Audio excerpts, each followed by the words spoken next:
Bonjour, bienvenue dans cette vidéo aujourd'hui où nous allons parler de pourquoi mon enfant sourit-il alors que je suis en train de le fâcher.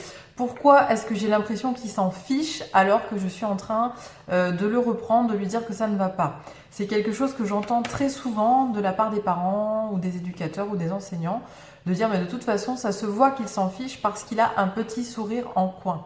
Eh bien on va voir rapidement que c'est pas ce que vous croyez.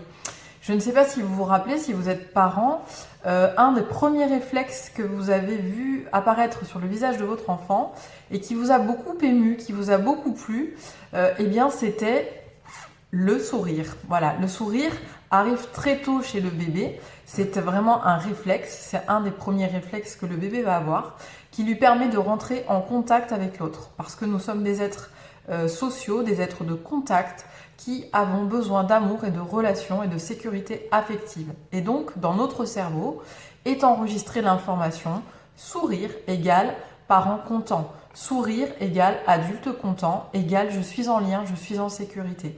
Donc cette équation, cette connexion qui existe dans le cerveau de l'enfant, eh bien quand il a 3, 4, 5, 6, 7, 8, 10 ans et même adulte, vous allez voir que ça vous le fait aussi des fois adulte, vous avez un espèce de sourire, vous ne savez pas trop pourquoi, eh bien en fait ce sourire il va se déclencher quand vous êtes en stress. Donc face à un adulte, l'enfant face à un adulte qui est en train de lui dire que c'est pas ok ce qu'il a fait, qui est en train de se fâcher ou de hausser le ton, eh bien il y a un stress dans son corps, la relation est temporairement menacée, soit à l'école je peux être privée de récré, soit je peux avoir un code couleur qui est pas bon, donc j'ai une menace par rapport à ma sécurité de relation.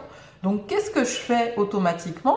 Et l'enfant le fait vraiment automatiquement, même s'il y a une interprétation après adulte par-dessus, mais à la base l'enfant déclenche le sourire de manière automatique pour maintenir du lien social. Et parce que d'habitude c'est quelque chose qui vous plaît, qui vous fait plaisir, qui vous met en lien avec lui. Et c'est ça que l'enfant recherche. Il est en lien avec nous par le biais de son sourire. Et nous en mode adulte, avec l'éducation qu'on a eue, avec nos blessures aussi, avec nos codes sociaux, on fait ce qu'on appelle une interprétation. Une interprétation qui est tu me manques de respect, tu ne m'écoutes pas, tu te fiches de moi. On va interpréter ce sourire en coin comme étant un manque de respect. Voilà, globalement, c'est ça que j'entends. Eh bien non, c'est un réflexe neurologique pour rester en lien avec vous. Alors j'espère que vous allez vraiment retenir ça. Peut-être quand vous allez le vivre la prochaine fois, vous allez y penser et tenir peut-être la main à l'enfant pour lui dire mais tu sais, on reste en lien, mais ça, il faut que je te le dise, c'est important, ce comportement, il n'est pas possible avec nous, il n'est pas possible à l'école. Et par un geste, une épaule bienveillante, une épaule qu'on tient avec bienveillance, une main qu'on tient avec bienveillance, eh bien l'enfant va se sentir quand même en lien. Parce que regardez la posture que vous avez physique, le regard que vous avez, toutes les composantes sensorielles que vous envoyez à un enfant quand vous êtes en train de le réprimander, ça vide son réservoir d'amour et ça le met en insécurité. Hein. Il est plus petit que vous, il dépend de vous pour ses besoins et vous, vous êtes en mode ah, comme ça. Donc forcément, il y a une réponse de stress dans son cerveau et son cerveau est programmé. Il vous sourit pour dire mais moi, je veux rester quand même en lien avec toi. Voilà. Donc j'espère que cette vidéo vous aura aidé à comprendre un des comportements très fréquents dans la relation avec les enfants.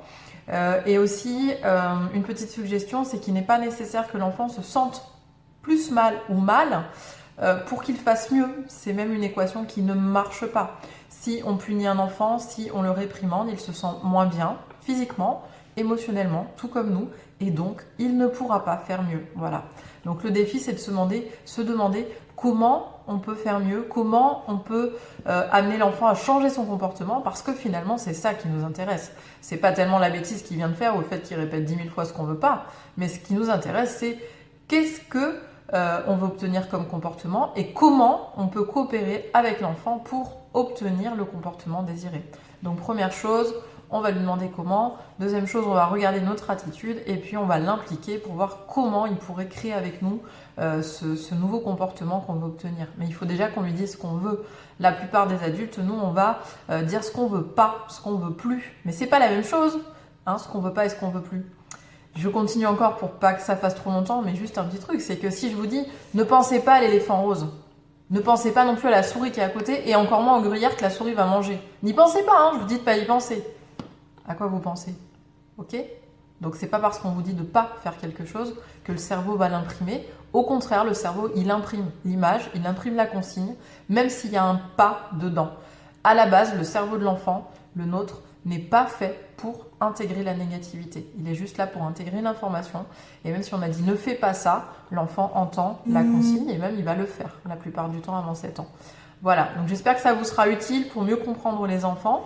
N'hésitez pas à vous abonner, à faire un like si vous avez aimé et à partager et à me mettre des commentaires et aussi des questions si vous avez envie que je traite d'autres sujets, que j'aborde d'autres sujets.